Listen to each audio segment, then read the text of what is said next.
একটা হাদিস বলি, তাহলে নামাজের গুরুত্ব আপনার মাথায় চলে আসবে ইনশাআল্লাহ। বলবো? হাদিসটা কঠিন। রাসূলুল্লাহ সাল্লাল্লাহু আলাইহি ওয়াসাল্লাম বলেছেন, যখন নবীর নাম উচ্চারিত হবে তখন বলবেন কি? সাল্লাল্লাহু আলাইহি ওয়াসাল্লাম। নবী সাল্লাল্লাহু আলাইহি ওয়াসাল্লাম বলেছেন, মান তারাকা সালাতাম মুতাআম্মিদান ফাকাদ কাফারা।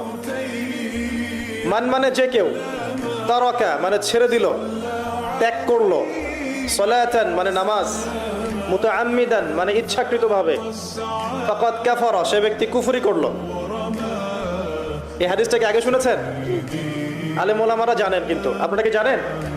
মান তারাকা সালাতান মুতাআম্মিদান ফাকাদ কাফার, যে ব্যক্তি ইচ্ছাকৃতভাবে বিনা ওজরে, কোনো ওজর নাই, ইচ্ছাকৃতভাবে নামাজ ছেড়ে দিল, ত্যাগ করলো, সে ব্যক্তি কুফরি করলো। এখন আপনি বলেন, কুফরি যে ব্যক্তি করে সে কি হয়? যদি আমরা ধরেও নেই সে মন থেকে নামাজ অস্বীকার করে না, অলসতা বশত পড়ে নাই, তারপরেও তো কাজটা ফাঁসেকি, তাই নয় কি? আচ্ছা, তো আজকের প্রথম নসিহত হচ্ছে 5 ওয়াক্ত নামাজ মৃত্যুর আগ পর্যন্ত কেউ ছাড়বেন না।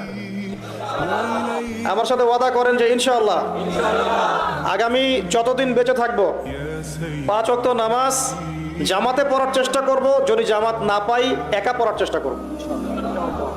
আল্লাহ পাক তৌফিক দান করুন, আমিন। আজকে যদি এই কথাটাই শুধু বাসায় নিয়ে যেতে পারেন যে 5 ওয়াক্ত নামাজ আর জীবনে ছাড়বো না, আমাদের আজকের মাহফিল সফল। আর আজকে যদি অনেক কথাবার্তা হয় ওয়ার্ল্ড অ্যাফেয়ার্স নিয়ে, ইকোনমিক্স নিয়ে, শেষ জামানা নিয়ে, ঠিক আছে, আমাদের সমকালীন ফিতনাগুলো নিয়ে, কিন্তু দিন শেষে বাড়িতে যদি কিছু না নিয়ে যেতে পারেন তাহলে আলোচনায় এসে কোনো লাভ নাই। এই ছবি তোলাতুলি, ভিডিও করা, হ্যাঁ, স্লোগান দেয়া, আইওয়াজ শোডাউন করার মধ্যে কোনো ফায়দা নাই। ফায়দা কিসে? কদ আফলাহা মান যাক্কাহা। আল্লাহ পাক সূরা শামসের মধ্যে বলছেন, কদ আফলাহা, সে ব্যক্তি সফল হয়ে গেল। সে ব্যক্তি সফল হয়ে গেল মানে সে জান্নাতে চলে যাবে ইনশাআল্লাহ। কে? মান যাক্কাহা, যে ব্যক্তি তার নফসটাকে, তার এই যে কলব, এটাকে পরিশুদ্ধ করতে পেরেছে, সে ব্যক্তি সফল হয়ে গেল।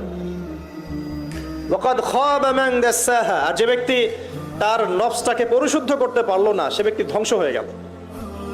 নফস কিভাবে পরিশুদ্ধ হবে, এটা আমাদের আজকের আলোচনার টপিক। তার আগে আমরা বলি, 5 ওয়াক্ত নামাজ ছাড়া নফস কখনো পরিশুদ্ধ হবে না। আজকে আমরা অনেক যদি আলোচনা করি, বাসায় কিছু নিয়ে যেতে না পারি, তাহলে আলোচনার কোনো লাভ নাই, কোনো ফায়দা নাই। মানুষকে দেখানো, তাকবীর দেয়া, এই যে আমাকে প্রোটোকল দিয়ে নিয়ে আসলেন, ঠিক আছে, ভালোবাসা ভালোবাসার জায়গায়, কিন্তু দিন শেষে যদি আমরা আল্লাহর সামনে আত্মসমর্পণ করতে ব্যর্থ হই,